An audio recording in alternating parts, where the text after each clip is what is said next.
Hello friends, आज की इस वीडियो में बात करने वाले हैं कुछ ऐसे सेंटेंसेस के बारे में जो डेली लाइफ में काफ़ी यूज़ किए जाते हैं और जिन्हें आप प्रैक्टिस में ला के अपनी स्पोकन लैंग्वेज को भी इम्प्रूव कर सकते हैं। तो चलिए स्टार्ट करते हैं। आज का पहला सेंटेंस है, वह संगीत का प्रेमी है। वह संगीत का प्रेमी है यानी उसे संगीत का बहुत शौक़ है। तो जब भी ऐसे सेंटेंसेस को इंग्लिश में बनाना होता है तो वहाँ पर हम फोन्ड ऑफ का यूज़ करके सेंटेंसेस को इंग्लिश में बनाते हैं। फोन्ड ऑफ का मतलब होता है शौक़ या फिर शौकीन। जैसे वह संगीत का प्रेमी है तो इसे इंग्लिश में बोलेंगे he is fond of music. He is fond of music, या फिर कह सकते हैं वह संगीत का शौकीन है। तो ऐसे सेंटेंसेस को इंग्लिश में बनाते समय हम फॉन्ड ऑफ का यूज़ करते हैं। और भी सेंटेंसेस समझते हैं, जैसे उसे किताब पढ़ने का शौक़ है तो उसको इंग्लिश में बोलेंगे he is fond of reading book. He is fond of reading book यानी उसे किताब पढ़ने का शौक़ है। अगर कहना हो उसे खेलने का शौक़ है, उसे खेलने का शौक़ है, तो आप बोलेंगे he is fond of playing. He is fond of playing यानी उसे खेलने का शौक़ है। तो जब भी सेंटेंसेस में शौक़ या फिर शौकीन का सेंस आता है तो वहाँ पे आप फॉन्ड ऑफ यूज़ करके सेंटेंसेस को इंग्लिश में इजीली बना सकते हैं। अगला सेंटेंस है, कुत्ते से सावधान रहो। कुत्ते से सावधान रहो। तो जब भी सावधान रहने के लिए बात करते हैं तो उसके लिए हम वी वेयर ऑफ का यूज़ करते हैं। Beware of. Beware of का मतलब होता है सावधान रहो। तो हमें यहाँ पे बोला गया है कुत्ते से सावधान रहो, तो इसको इंग्लिश में बोलेंगे beware of the dogs. Beware of the dogs यानी कुत्ते से सावधान रहो। अगर बोलना हो उससे सावधान रहो, उससे सावधान रहो, तो इंग्लिश में बोलेंगे beware of him. Beware of him यानी उससे सावधान रहो। तो वी वेयर ऑफ का मतलब होता है सावधान रहना, सावधान रहना। अगला सेंटेंस है, वह गणित में निपुण है। वह गणित में निपुण है, या फिर कह सकते हैं वो गणित में बहुत ही तेज़ है यानी गणित में उसे अच्छा खासा नॉलेज है। तो इसे इंग्लिश में बोलेंगे he is well versed in mathematics यानी कि वह गणित में निपुण है। वह गणित में निपुण है। तो वेल वर्स्ड का मतलब होता है निपुण यानी कि किसी चीज़ में अच्छा खासा जानकारी होना। अगला सेंटेंस है, हमें अपने वचन का पालन करना चाहिए। हमें अपने वचन का पालन करना चाहिए।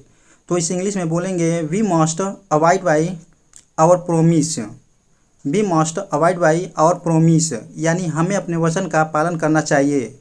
हमें अपने वचन का पालन करना चाहिए। तो अबाइड बाई का मतलब होता है पालन करना। अबाइड बाई का मतलब होता है पालन करना। अगला सेंटेंस है, मैं आपको मदद का आश्वासन देता हूँ। मैं आपको मदद का आश्वासन देता हूँ यानी कि मैं विश्वास दिलाता हूँ या फिर कह सकते हैं भरोसा दिलाता हूँ। तो इसको इंग्लिश में बोलेंगे I assure of my help. I assure of my help यानी कि मैं आपको मदद का आश्वासन देता हूँ या फिर विश्वास दिलाता हूँ कि मैं आपकी मदद करूँगा। तो अश्योर आपका मतलब होता है विश्वास दिलाना या फिर आश्वासन देना। अगला सेंटेंस है, उसने मेरे प्रस्ताव का विरोध किया। उसने मेरे प्रस्ताव का विरोध किया। तो इसे इंग्लिश में बोलेंगे he objected to my proposal. He objected to my proposal यानी कि उसने मेरे प्रस्ताव का विरोध किया।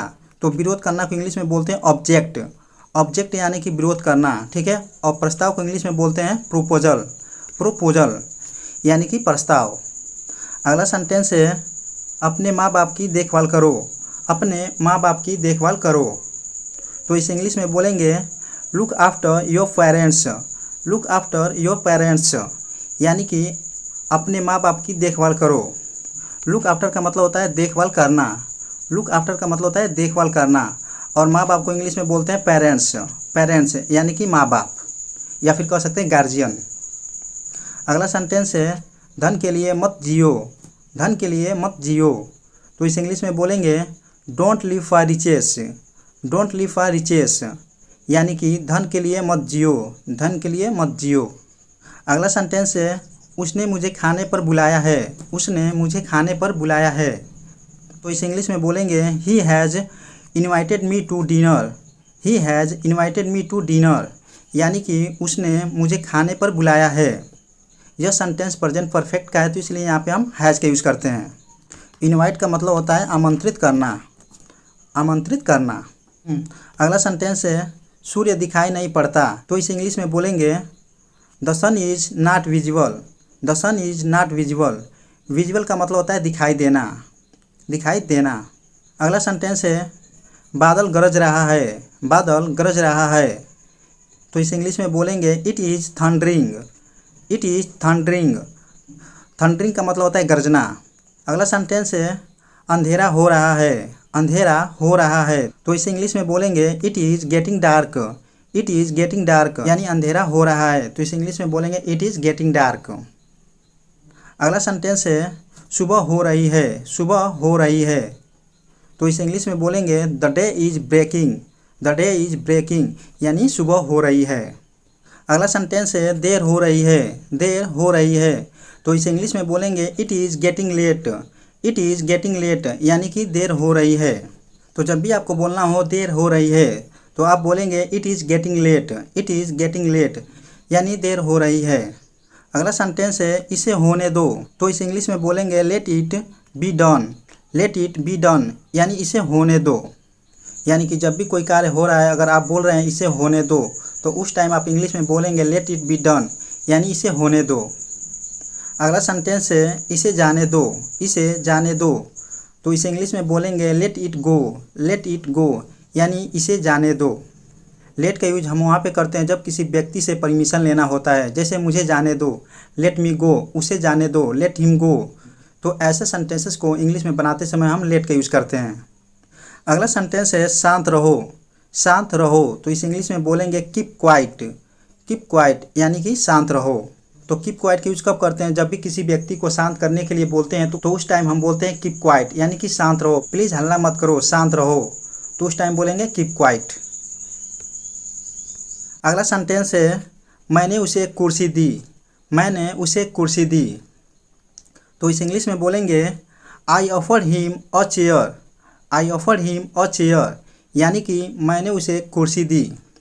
अगर आपको बोलना हो मैंने उसे एक पेन दिया, मैंने उसे एक पेन दिया, तो इसे इंग्लिश में बोलेंगे I offered him a pen. I offered him a pen यानी कि मैंने उसे एक पेन दिया। तो ऑफर का यूज हम वहाँ पे करते हैं जब किसी व्यक्ति को कुछ देना होता है, तो वहाँ पे हम ऑफर का यूज करके सेंटेंसेस को इंग्लिश में बनाते हैं। अगला सेंटेंस है वहाँ जाना बेकार है। वहाँ जाना बेकार है। तो इसे इंग्लिश में बोलेंगे it is useless to go there. It is useless to go there यानी कि वहाँ जाना बेकार है। वहाँ जाना बेकार है। तो बोलेंगे इसे it is useless to go there. बेकार को इंग्लिश में बोलते हैं यूजलेस यानी कि बेकार। अगर आपको कहना हो बहस करना बेकार है, बहस करना बेकार है, तो इसे इंग्लिश में बोलेंगे it is useless to discuss. It is useless to discuss यानी कि बहस करना बेकार है।